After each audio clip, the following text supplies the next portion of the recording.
Hi, welcome back to my channel. I'm Kiran Pendam. In this talk, we are going to focus on this year's International Women's Day's campaign theme, and that is gender equity. I have a very special guest today. She is a renowned international speaker, blogger, and a trainer. She's one of the leading test automation consultant and very passionate about accessibility testing. I'd like to welcome Aparna, who is pursuing a career in technology field. And alongside managing her professional work, she's also managing her personal life as a daughter, sister, wife, and a young mother. Hi, Aparna. Thanks for joining me in Career Talks with Kiran. I'm really excited because it's really important that we talk about women in careers and what kind of hurdles they face, how we can actually address those hurdles so we can empower women who want to progress in their careers. This year, we have this theme for equality. Thank you, Kiran. It's my pleasure to join with you for discussing about this women in tech and equality because that's a very good topic to discuss and very relevant as well. So, yeah, thank you. Most of the women face problems pursuing their careers due to four hurdles, I believe. One is lack of awareness of career opportunities, and it generally happens during the early career planning. Second one Mm. is lack of support during adulthood when they actually get busy with their family responsibilities. Third hurdle, I think, is they lack self confidence at some point because it could be either employment break or maybe things are changing so rapidly that they are unable to cope with the changes. Finally, lack of faith in the corporate system. It's just that, like, people can get laid off or they might lose their jobs just because the jobs are redundant now. So at some point, you feel like you are just a resource and you can be replaced. In my view, these are the major hurdles that women face. And actually, I want to discuss about these things, and I believe that they are something that can be addressed. So I would like to know your thoughts on these as well. Yeah, sure. I mean, these are very relevant points to be discussed, I believe, and it's the right time. Yeah. So let's begin with your childhood. In sense, like, did you know what kind of career you would be pursuing in the future when you were in your like teens? Hmm. It's a good question. So, I'm basically from like my schooling, my college, everything happened in India, in Kerala. My education was in a technical school. So from 8th till 12th grade, I was actually doing a technical education. So which I personally have seen people, seniors, getting jobs in IT sector. So now if I look back, it's a natural thing. You'll actually get into a, somewhere IT related job. But having said that, it's not just that school is not just giving only technical, as in like only options to get into an engineering, and there are of course options to actually study something integrated courses including biology. So I also have seen actually seniors getting into medical field and MBBS and things like that. Also some people turning into teaching field. You can actually see these are actually something which you can pursue at that age. It's very common to have a confusion, right? Sometimes if you interact with some people, you think that profession is the great, and you have to do that irrespective if you have an interest or not. So at some point I was thinking like I want to be a teacher. So actually I was actually thinking what do I do? I need to get into a teaching profession. But over the period of time, I think my interest is more than what profession is. It's more like I want to get a job, and whatever it takes me to get the job, which is through this education, I will follow that. And fortunately, I have an elder brother actually who studied in the same school.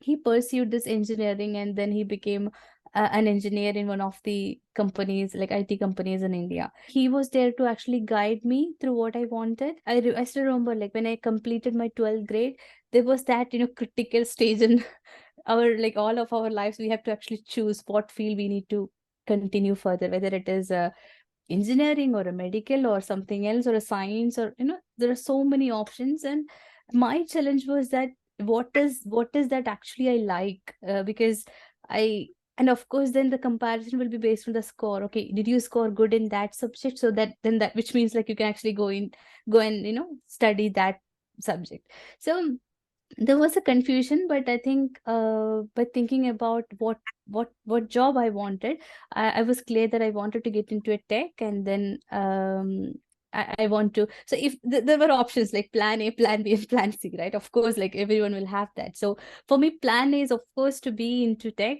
If that doesn't work, then I was very clear that I will go into teaching.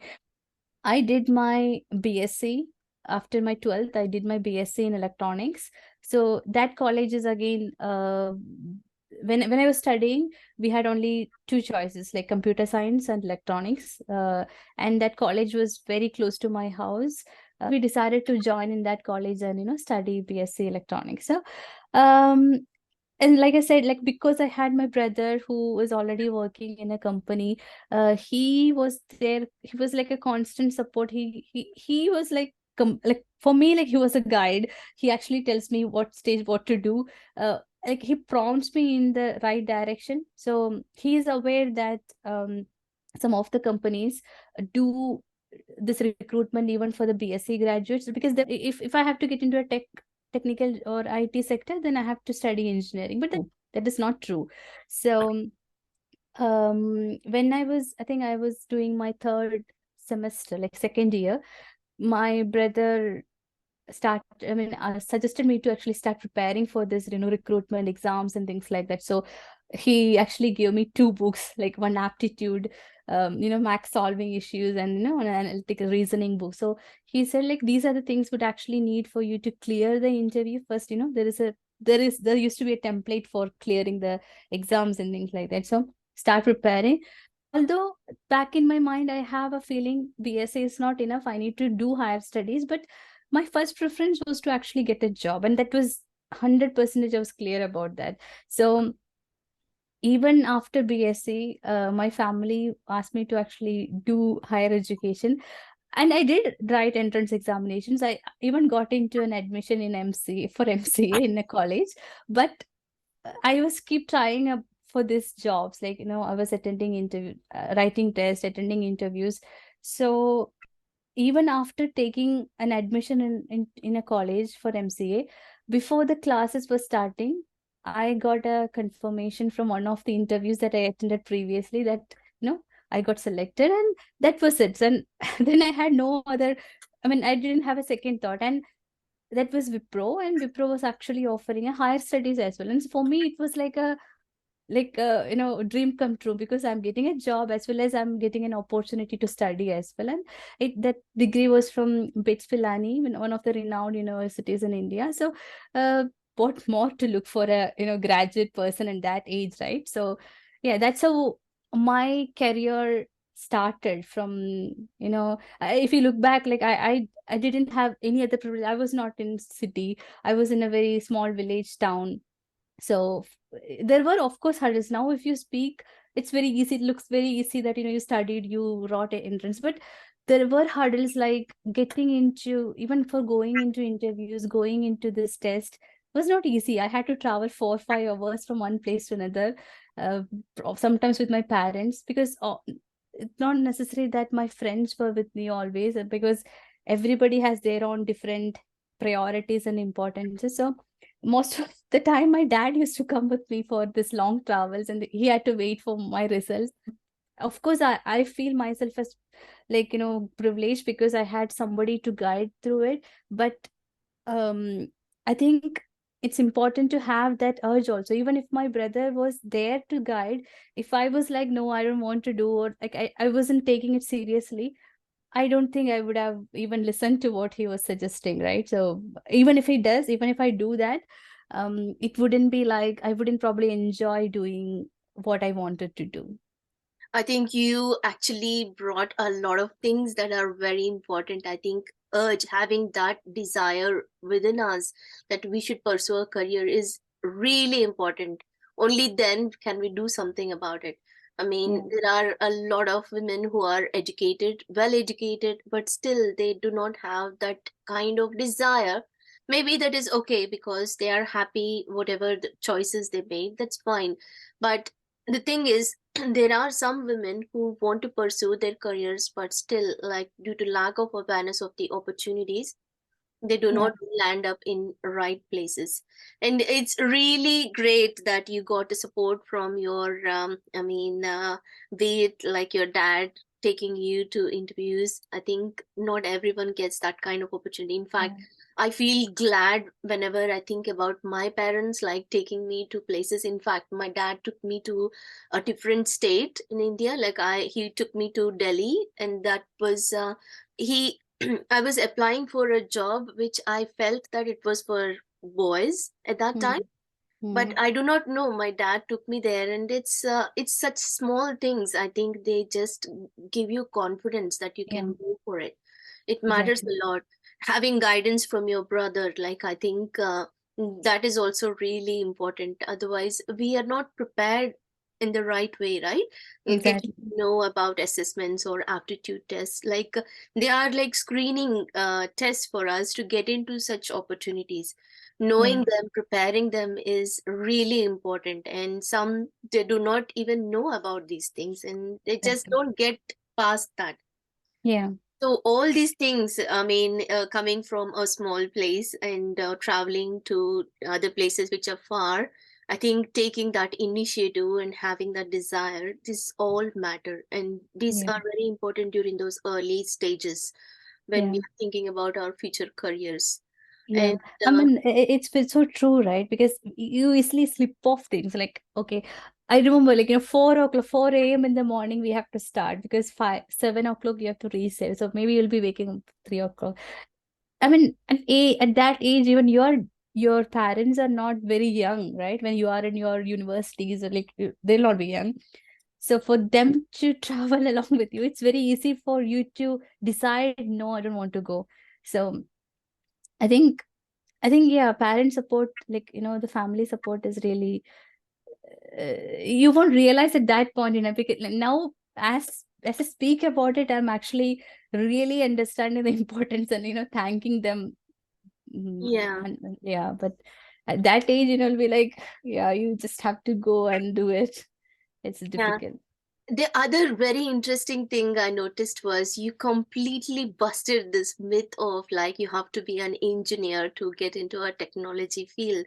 I think it is really true in these days because there are so many people from different backgrounds, like even psychologists getting into Yeah. technology sector.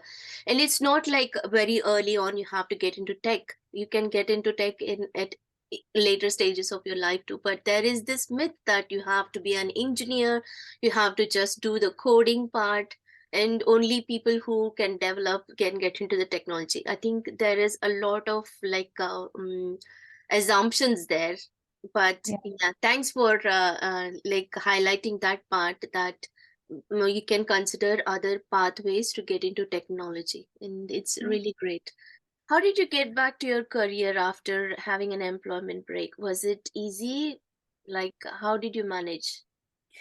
So for me, getting another job wasn't very difficult, to be honest. I mean, again, whatever has happened in my career is not very pre-planned. When I started my maternity leave, I actually, I wasn't really like sitting idle. I got into this course creation, and I was actually throughout doing it entire maternity time, like even with baby, like I was doing it. I was writing articles in between. So I was not actually feeling a gap, even though I technically stopped working for the job and for a company. Then during that maternity break, I decided I will not continue working like a full-time job, because I wanted to give priority to my baby at that point in time. But still, when I did that, I was doing other things. So for me, I was doing something. I wasn't really idle. So when I wanted to get into another job, it was like I got another opportunity one day, like in LinkedIn I got a message, and then I thought maybe I could try that. And then I tried it, and it just worked out. So for me personally, there was no um difficulties in getting a job, but I really understand that will not be the case with everyone, right? But what I think is helped me is that I didn't stop learning, or I didn't stop doing something with which is related to work. Like I really liked writing articles or writing experiences of problems that I've faced, and it's all technical, but I was kind of doing it. So maybe now if I think that would have helped me to get another job, because I was very much able to communicate about the work that I was doing in the past. And I mean, it all made easy because I think it's all because I was not very disconnected from what I was doing before. So that's my experience, but I know people who have actually struggled to get a job. um so but I've seen people taking certifications after a break, so or maybe doing some courses just to upskill themselves, try to have a CV very really up to date and things like that. So these things can be done, but just that in my case it organically happened because I was actually doing all of them without putting an extra effort for that, uh, personally. But I really understand it will not be the case with everyone. Yeah, I think it plays a huge role. Again, it comes to the matter of having confidence, right? When you are in touch, you have that confidence and you are in touch. It helps. Yeah. These days, I mean, you have resources available. If you want to upskill, there are some or the other courses which are freely available, or the certifications. I think it's a great idea when someone is actually not working, but they can Mm. actually upskill themselves during that Yeah. period and still Yeah. stay in touch. I think Yeah. good point. It's important, like you will be hands off, like you will not be actually doing real like, if it is like coding work, you will not be doing that. But may awareness, right? What is happening around, that awareness is important. Like if technology is changing or systems are changing, I think reading helps, like have some blogs and tech blogs, but whatever it is, like whatever is your profession related to that, read about it, read the recent updates. So that will give you some confidence. Okay, things are changing, you will be up to date, even though you really do not know how to work on that. You will know how, I mean, you'll have an understanding because you're not completely disconnected from the work. Yeah, I mean, that helped me, but I don't know if it always works for everyone, because everybody's situations will be different and situations are different. So but personally, I've seen whoever is having a career break and when trying to get into another job, these things, like they'll try to restart again, learning new things, taking certification. So that will help you when you are in the time when you are ready for picking up a job. Just prepare yourself, by doing some courses or taking certifications, or try to do some hands-on. If your job is like hands-on role, then try to do something, so you'll get that confidence back. You don't get into something just doing it, like you have to prepare for it. It's Yeah. important, yeah. And I think I personally feel that there are perks to be working as a woman in tech, because you can get to work from home these days. Also, Yeah. you get to learn things, upskill yourselves from various resources. And there are people, so many people willingly available for providing any advice or guidance.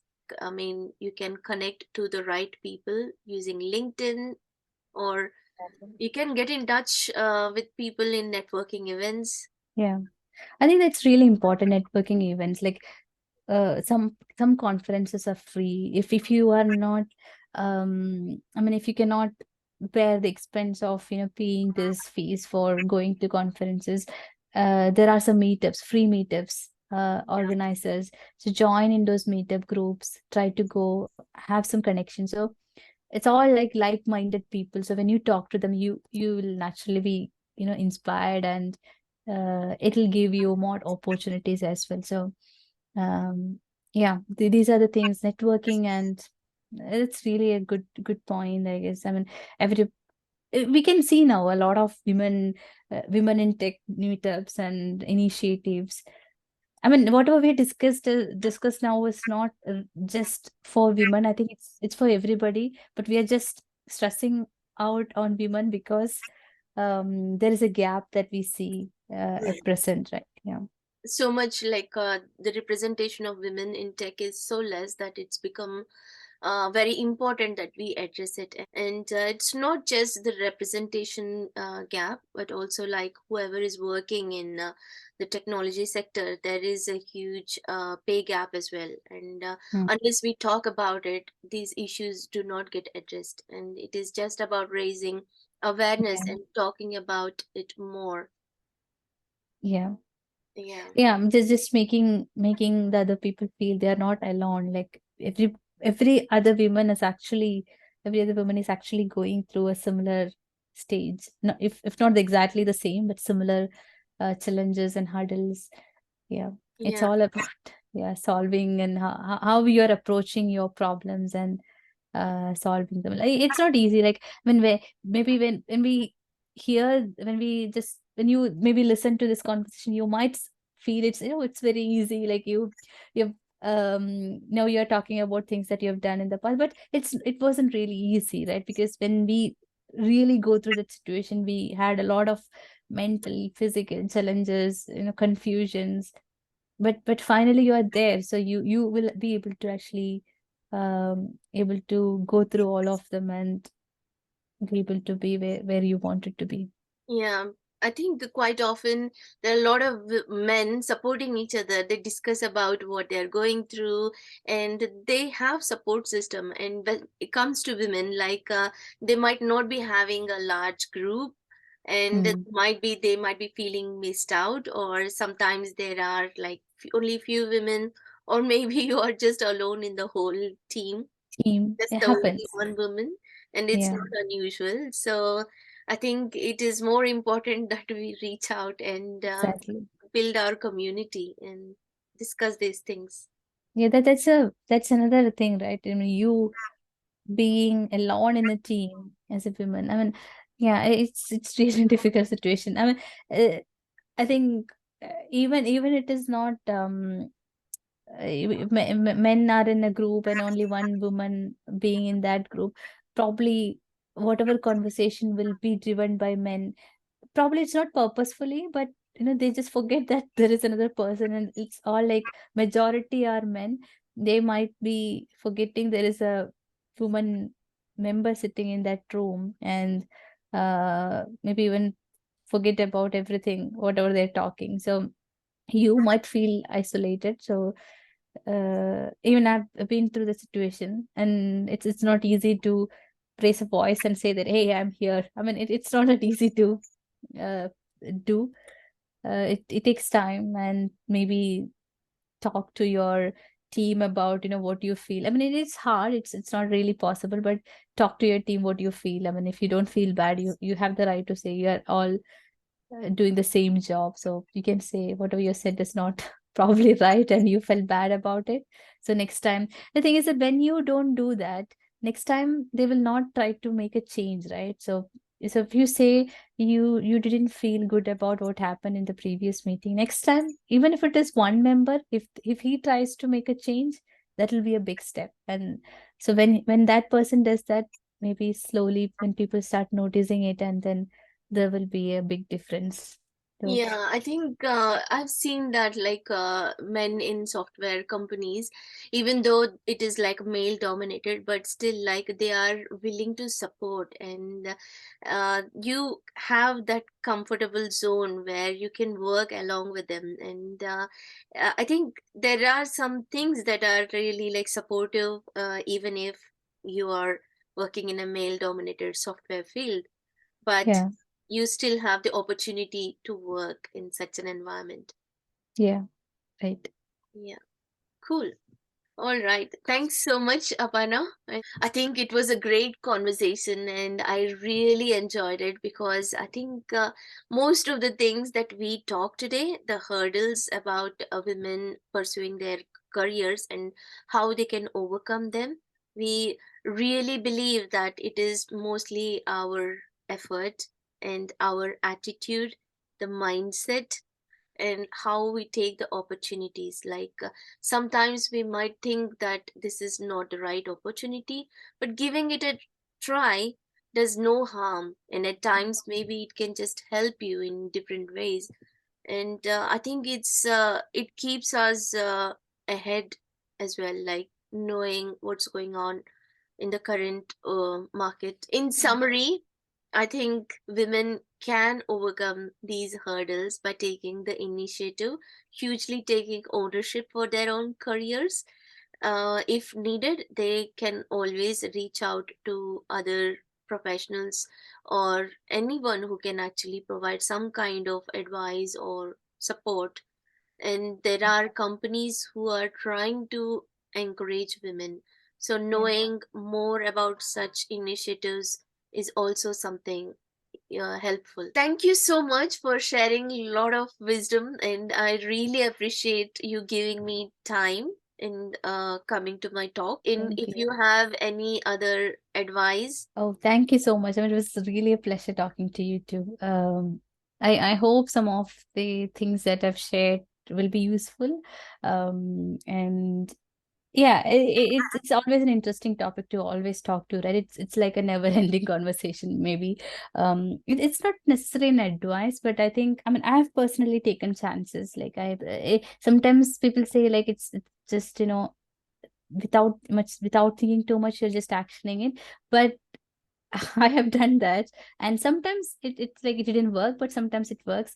So when it works, it will really work, and you will gain a lot of confidence from that. And even if it doesn't work, it will be an experience. You'll learn that things like that should not be done next time. So it's okay to take chances, and I also understand privilege, and like I said in the beginning, from my college school to college, and throughout my career, like there is always someone, or like there is like a group of people whom I can actually ask for opinions and ask for suggestions with if I'm doing right thing or not.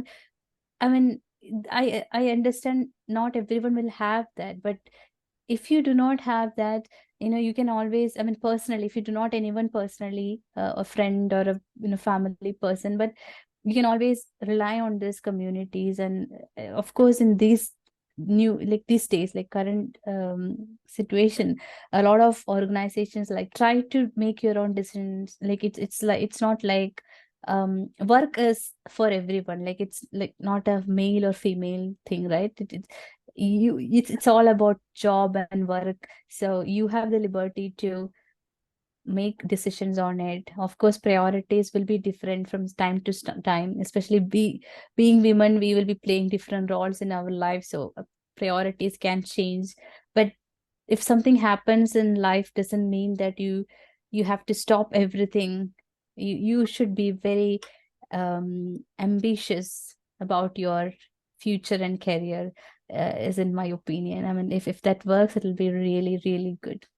Yeah, I think having your own identity, Yeah. becoming independent, and being like self-reliant, I think these can actually empower women so much, and women would enjoy their lives. Like it doesn't feel like they're sacrificing something for others, but they also will enjoy their lives. I think it's important. All right. I think there was so much that I enjoyed, and I hope other women take some key things from here, and also like put in effort in getting back to their careers if they think they are having an employment break or they are facing some hurdle. I'm sure it could be one of these hurdles, and if it is beyond the hurdles that we discussed in this talk, please do comment, and maybe we will try to arrange another talk where we could deep dive into that hurdle. For now, I think these four hurdles are the major ones, and hopefully you will benefit from this talk. And thanks again, Aparna. It was pleasure. Thank you. Same here. Bye. Bye.